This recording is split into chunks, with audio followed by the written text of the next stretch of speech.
Good morning. My name is Louise Dannell. I am a prospective candidate for the electorate of Braddon at the next election, sometime in 2022 up to May. I would be very hopeful that if you are watching my video, this is my first time, which is probably pretty obvious, but anyway, hopefully I'll get better as we go along. What I'd like to do is read from my information to you, and I apologise that I won't be looking at the screen directly.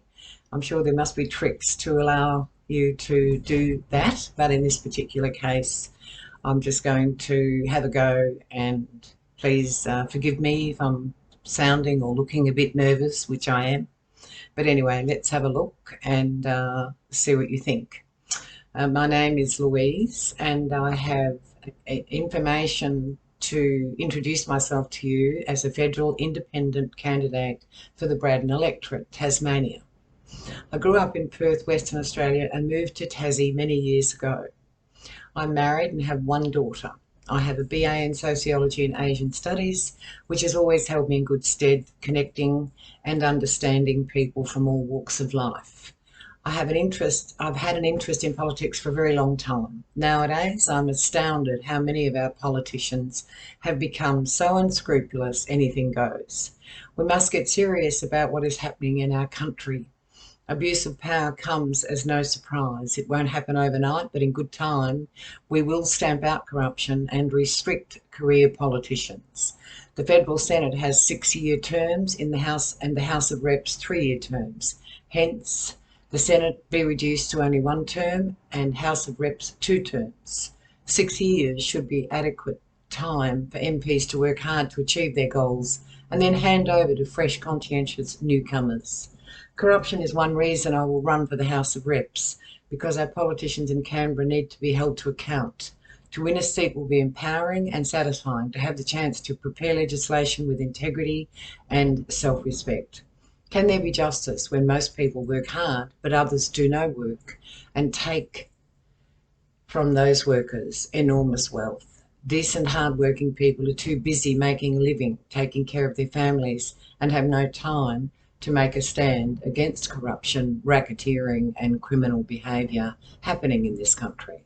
Many politicians have one thing on their minds: feathering their nests at every opportunity and keeping their seats at any cost. No shame, just greed. What I want is transparency, competency and accountability. Reported scandals have been hidden away and never released for public viewing. For example, make rain with no clouds, $11 million gone. Cancelled submarines, 90 billion, 4 billion gone. Buyback water blowouts, 80 million to 190 million, a proportion of which was never there, and the seller, inverted commas, was never revealed. Gone, the money gone. A minister on Q&A, question and answers, attacked people for accusing him of links to his wife's cousin's $20 million water fraud and theft. Gone. The tip of the iceberg. My policies include the big ticket items, for example, climate change, education, taxation, health, etc.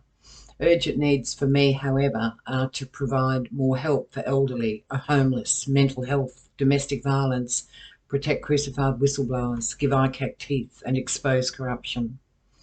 Last but not least, give more financial support to youth unemployment and small business, our biggest workforce in the country paying the most tax.